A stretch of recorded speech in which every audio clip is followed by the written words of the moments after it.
liberty and justice for all.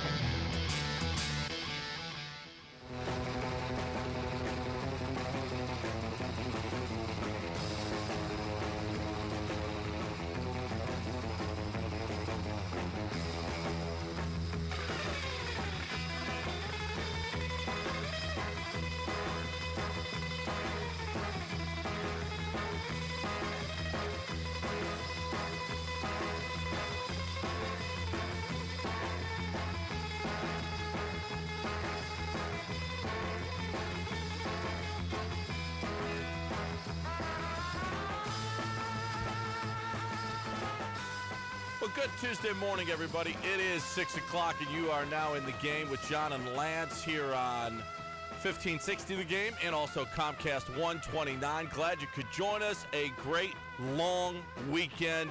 Hope you all had a wonderful barbecue and you did pay your respects to our fallen heroes. It is a great time to do that, and it is a time to get back now to some important stuff.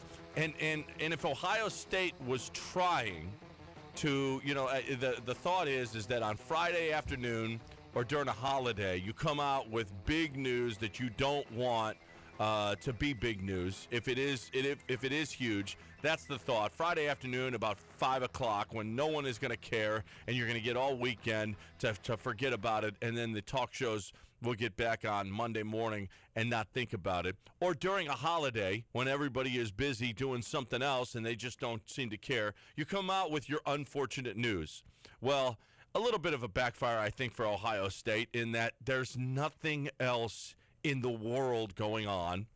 The NBA Finals will start tonight and certainly will take some attention, and seeing how it's a guy from the Cleveland area who is in it, they can now direct their hatred toward him as opposed to Jim Tressel. But it's now 2 days of nonstop talking about Jim Tressel. It's now 2 days where Jim Tressel is the headline, and Ohio State University has to put up with this again, as it was all day.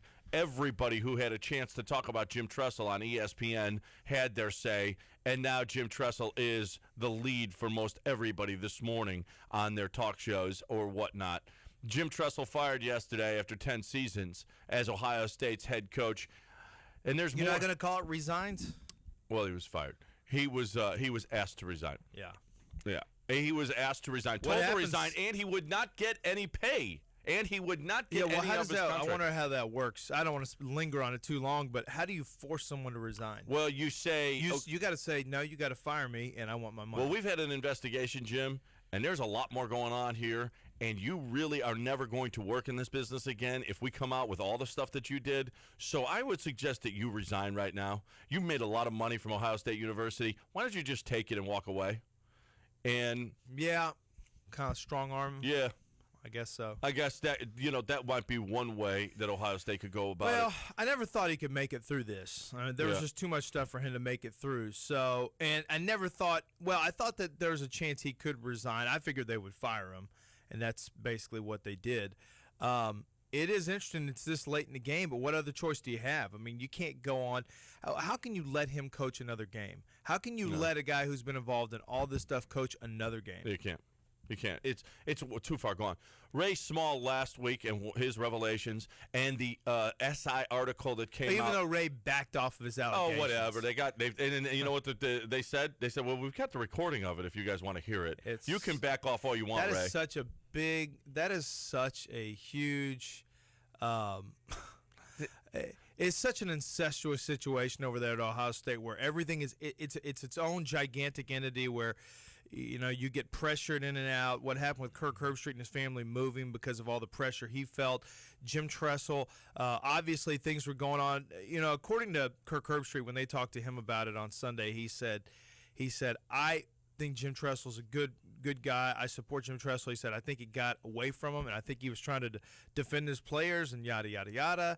And, basically he just said at all costs. I mean, he was just he went above and beyond what he should have done to defend his players, and it's just it's an entire situation that's out of control. It's a university that is truly out of control. I don't know if it's from a booster standpoint but I mean, they could not let this guy coach another game. No. What would that say? Yeah, no.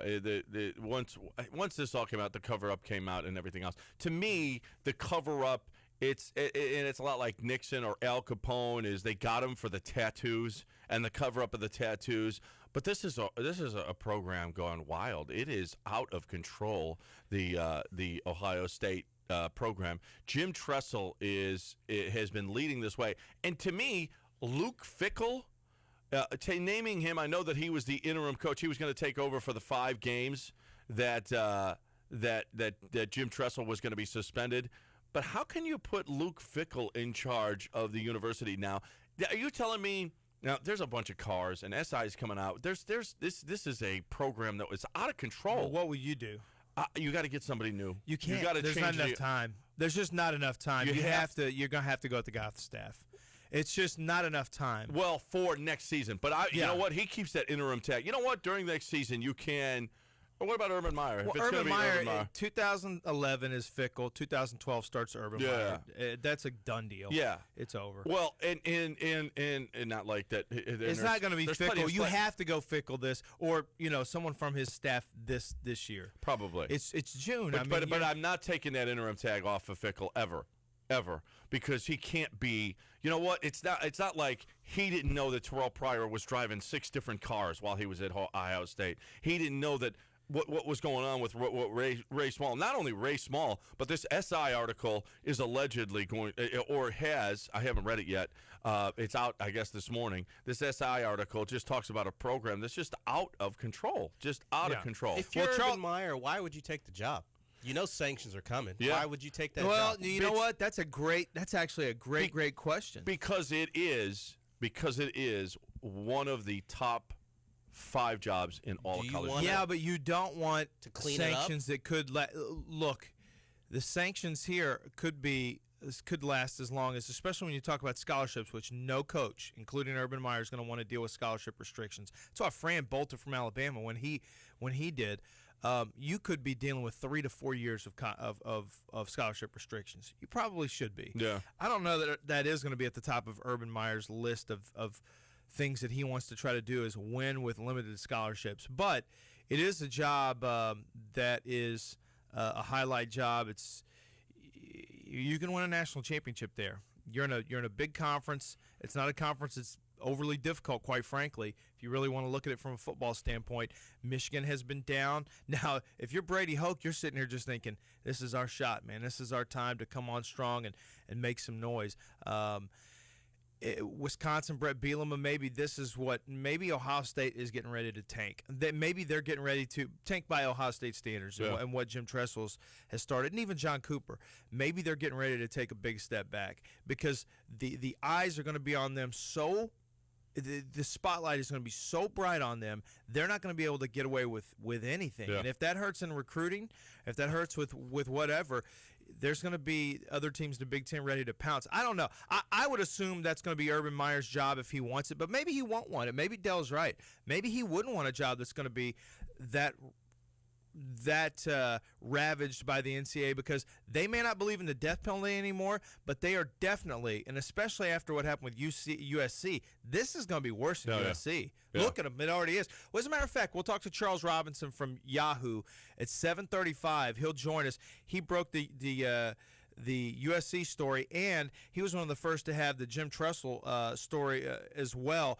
He'll join us at 7:35, and we'll talk to him, and we'll get his perspective on how much worse the NCAA may come down on Ohio State. I fully expect they have to be. It has to be. It's got to increase USC for these teams. Yeah, it absolutely does. So you're right. Mark D'Antonio is a guy that they are talking about as well. They're throwing out all the big names. Gary Patterson. But I talked to a guy who was playing golf with Gary Patterson yesterday.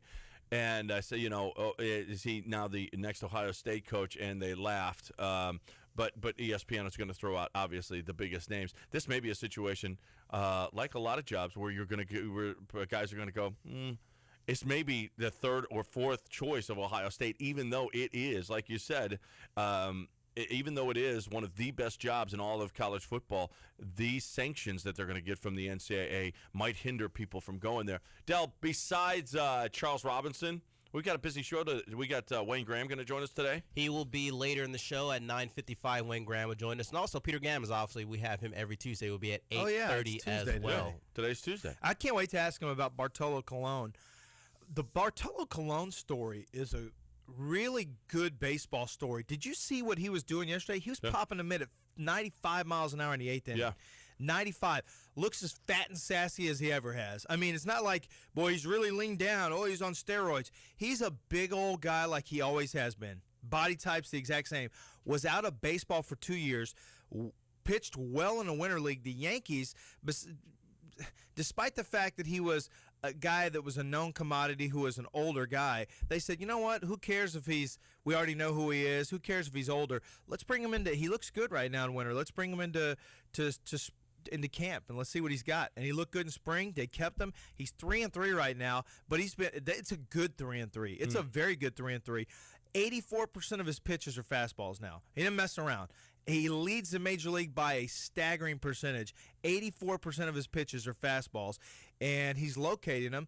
And Bobby Valentine talked about yesterday, when you can keep he said the difference between now and the Bartolo that struggled, like, say, in 2006, is that the fastballs aren't belt high. He's keeping them lower. He's keeping them on the outer portion. He's locating.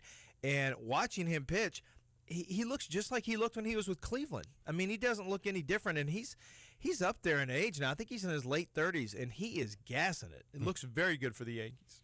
He looks bigger and stronger to me, for whatever reason. Well, You think he's a steroid guy? I didn't say that. He didn't look bigger and stronger to me. He looks like the same old fat pitcher he's always He been. is kind of chunky there. We got video of him right now on Comcast 129. He has always looked like that. Yeah. Cologne is the same. No, you're right. He does not. He is not. There's He one has guy. not changed body types. That's no, for sure. and he's always thrown fastball. I mean, he's always been a guy who that's who he is. I mean, that's how he throws.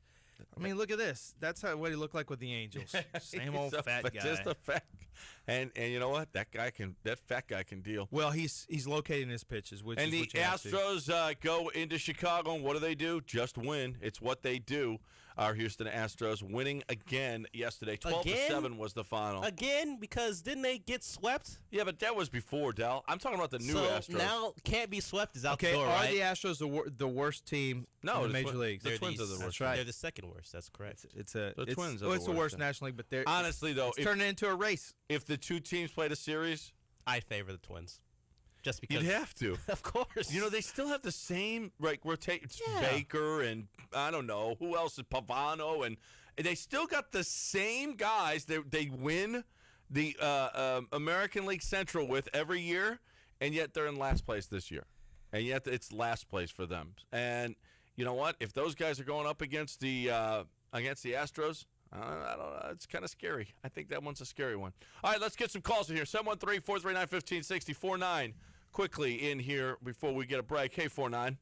Hey, what's up, fellas? Just real quick, I just want to comment on Tressel. I've always felt that offense was the ultimate act of arrogance and apathy. Arrogance in that he probably felt like he could get away with it, apathy and not caring if he got caught. I'm sure he didn't want it, but that's why it was the ultimate sign of disrespect for himself, the school, his players, the game itself, that kind of thing. And this fickle interim, God bless him, but I don't think since Wally Pipp is there going to be a name as synonymous as being eclipsed with the person that replaces him. But it's going to be real interesting to see who's got the stones, the grapes to step up and take on that program with the bright light that's going to be shown on it for the next decade. Yeah, it ain't going to be easy, whoever it is. Luke Fickell is here. Here's the deal: is that to me, You won't remember this guy's No. name in 2 years. Yeah. Luke Fickell is just a side note. yeah, he really is. Unless they Unless he gets in trouble. unless they win this year with him. Yeah, but good luck. You have starters missing for the first 5 games. They're not good. They're not going to win. Well, Pryor will never after this investigation. Pryor's done. Pryor will never